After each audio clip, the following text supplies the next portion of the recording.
I'm Cape Joel, and this is Comic Smack, your weekly, daily, all the time, anytime comic show where I give you your fix of everything you need to know from the world of comic books and superheroes. And on today's show, we're taking a closer look at Batgirl. Yes, that's right, Batgirl, No Rebirth Necessary, issue number 1. Barbara Gordon is leaving Hipsterville behind.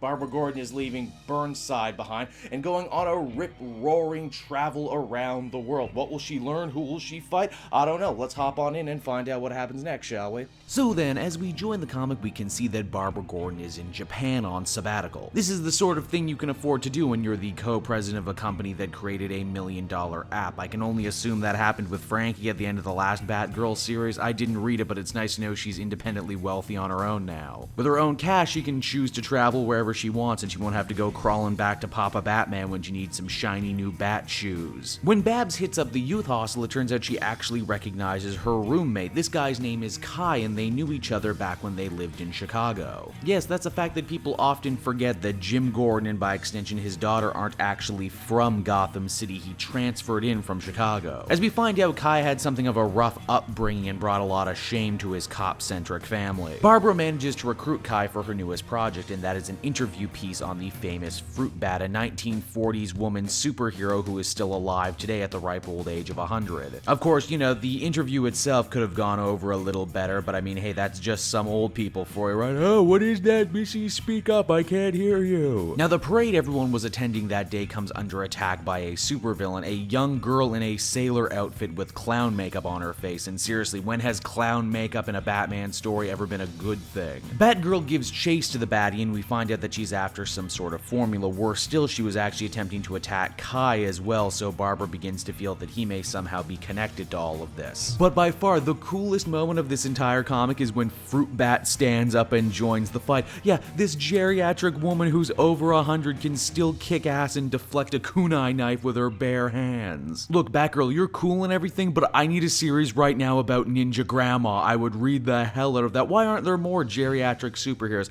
Oh, it's at that point she keels over and dies because that's why there's not a lot of books about old people, because that's sad truth. Oh.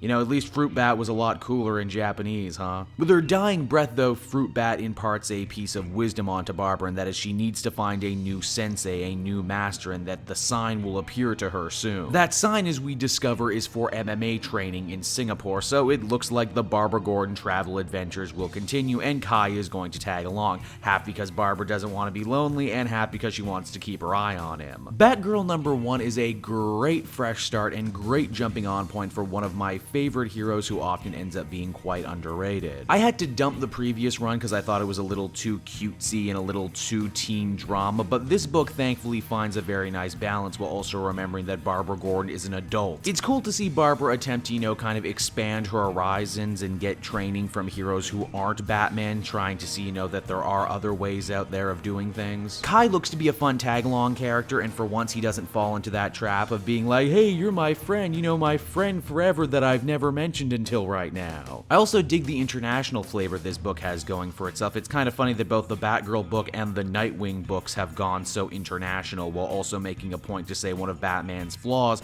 is that he can never leave Gotham for too long. Overall, I would feel comfortable giving this one a strong 8.5 out of 10. I think I can safely say Batgirl is back, and if you were like me and dropped off, you should totally start reading again. Hey everyone, thanks so much for watching my newest video. I hope you enjoyed it, and while you're here, why not check out another video I have on offer, or maybe if you're feeling in a supportive mood, you want to like or subscribe. And if you want to support the creation of more videos just like this one, then please by all means check out the Cape Joel Patreon. A little bit goes a very long way, and I will see you all next time.